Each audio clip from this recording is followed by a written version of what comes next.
The story of Japan. Once upon a time, there were islands born from the sea, shaped by volcanoes, and surrounded by sparkling waters. This is where our story begins, the story of Japan. Imagine standing at the edge of the ocean about 30,000 years ago. The first people are arriving in these islands, crossing land bridges that no longer exist today. These early settlers hunted, fished, and gathered plants to survive in their new home. Fast forward to about 14,500 years ago. Mace. The people living on these islands created something amazing, some of the world's oldest pottery. These Jomon people, named after the rope-like patterns on their clay pots, lived in harmony with nature for thousands of years. Around 900 BCE, something big happened. New people arrived from the Asian mainland, bringing rice farming, metal tools, and new ways of living. This began the Yayoi period, when rice paddies started to dot the landscape and villages grew larger. Have you ever wondered how countries get their names? The name Japan comes from foreign visitors, but the Japanese people call their country Nihon or Nippon, which means origin of the sun or land of the rising sun. Why do you think they chose this name? By the 400s CE, powerful clan leaders began to unite the islands. The Yamato clan became especially important, claiming they were descended from the sun goddess Amaterasu. This connection between rulers and gods became a central part of Japan's story. Now, imagine you're a Japanese person in the year 600. You've heard exciting news. Travelers have brought amazing ideas from a place called China. Buddhism, a new religion, writing systems, art styles, and new ways to organize government all arrived during this time. Prince Shotoku helped bring these Chinese ideas to Japan, but with a special twist. The Japanese adapted everything to fit their own culture. In 710, Japan built its first permanent capital city at Nara. Beautiful Buddhist temples were constructed, and Japan's earliest histories were written down. Later, in 794, the capital moved to Heian-kyo, which we know today as Kyoto. The Heian period that followed was a golden age of art and literature. Court ladies like Murasaki Shikibu wrote some of the world's first novels. The tale of Genji, written around the year 1000, tells the story of a prince's romantic adventures and is still read today. But not everything was peaceful poetry and art. Outside the elegant imperial court, powerful warrior families were fighting for control of land. These warriors were called samurai, and they lived by a strict code of honor called bushido, the way of the warrior. By the 1100s, two samurai clans, the Taira and the Minamoto, were locked in a fierce struggle. When the Minamoto won, their leader, Yoritomo, became Japan's first shogun in 1192. This began the time of samurai rule that would last for hundreds of years. Can you imagine what life was like in medieval Japan? Samurai served their lords, farmers worked the land, and Zen Buddhist monks sought enlightenment in beautiful temple gardens. Japanese culture developed unique arts like the tea ceremony, flower arranging, and no theater. In the 1500s, something unexpected happened. Europeans arrived in Japan for the first time. Portuguese sailors and missionaries brought guns, Christianity, and news of the wider world. At first, Japanese leaders were curious about these newcomers. But then came a time of great civil war. Three famous leaders, Oda Nobunaga, Toyotomi Hideyoshi, and finally Tokugawa Ieyasu, fought to reunify Japan. When Tokugawa won, he established a shogunate that would rule Japan for over 250 years. The Tokugawa shoguns made a decision that changed Japan's path. They closed the country to almost all foreigners. For more than 2 centuries, Japan developed in isolation, creating unique urban cultures. The city of Edo, modern Tokyo, grew to become one of the world's largest cities.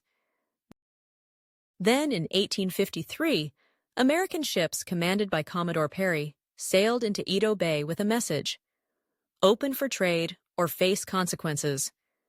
This forced opening began a period of rapid change. The last shogun stepped down, and Emperor Meiji took power in 1868. What would you do if your country suddenly needed to catch up with technologies that other nations had been developing for 100 years? This was Japan's challenge during the Meiji period. Within just a few decades, Japan built railroads, factories, modern schools, and a powerful military. The slogan was, "Japanese spirit, Western technology." Japan soon joined the race for empire building that European nations had started. They defeated China in 1895 and Russia in 1905. The first Asian nation to defeat a European power in modern times. Japan took control of Korea, Taiwan, and parts of China. The early 20th century brought more changes.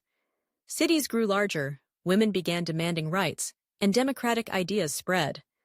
But military leaders gained more and more power. When the Great Depression hit in 1929, Japan's economy suffered, and military leaders promised that expansion would solve these problems. This path led to tragedy. Japan joined Germany and Italy in World War II. On December 7, 1941, Japanese planes attacked Pearl Harbor in Hawaii. The war in the Pacific was brutal.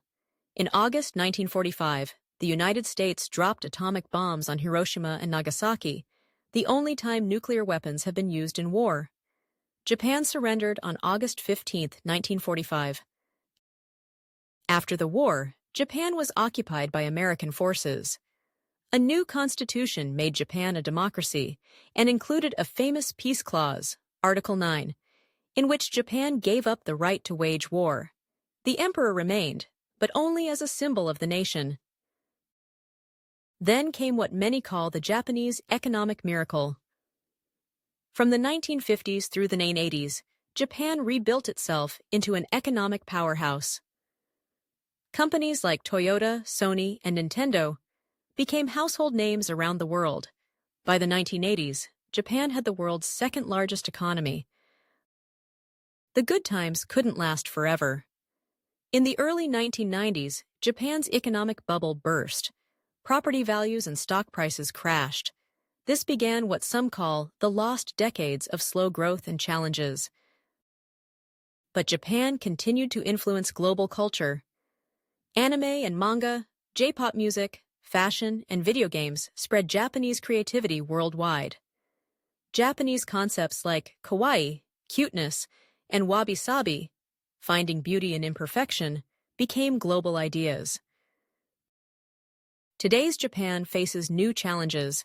Its population is aging and shrinking. Young people worry about finding stable jobs. Natural disasters like the 2011 earthquake, tsunami, and nuclear accident at Fukushima have tested national resilience. Present-day Japan blends ancient traditions with cutting-edge technology. Bullet trains speed past centuries-old temples. People pray at Shinto shrines before checking their smartphones. Robots work alongside humans in factories and even in nursing homes. Looking to the future, what paths might Japan follow? As one of the world's most technologically advanced nations, Japan is developing robotics and artificial intelligence to address its aging population. Japanese scientists are leaders in clean energy research, and despite its small size, Japan remains one of the world's largest economies. But questions remain. How will Japan balance its traditions with modern needs? Can it find solutions to its declining population? Will Article 9 of the Constitution be revised to allow a more active military role? How will Japan navigate relationships with its powerful neighbors, China, Russia, and Korea? Japan's story is like a river flowing through time, sometimes calm, sometimes turbulent, but always moving forward. From ancient pottery makers to samurai warriors to anime creators, the people of these volcanic islands have built a culture that has repeatedly transformed itself while maintaining a unique identity. Now, let's think about some questions. Japan has gone through several periods of rapid change, adopting Chinese culture, opening to the West, and rebuilding after World War II. What helps a society successfully adapt to major changes while keeping its identity? Japan's geography as an island nation has shaped its history in many ways. How might Japan's history have been different if it had been connected to the Asian mainland? Japan faces challenges like an aging population and limited natural resources. What creative solutions might help address these problems? Throughout history, Japan has borrowed ideas from other cultures but adapted them in unique ways. Can you think of examples of how other countries have borrowed and adapted Japanese ideas? Japan's constitution includes Article 9, which limits military action. What are the advantages and disadvantages of having such a peace clause? The story of Japan reminds us that history isn't just about the past. It's about understanding how the past shapes the present and opens possibilities for the future. The next chapter of Japan's story is still being written, day by day.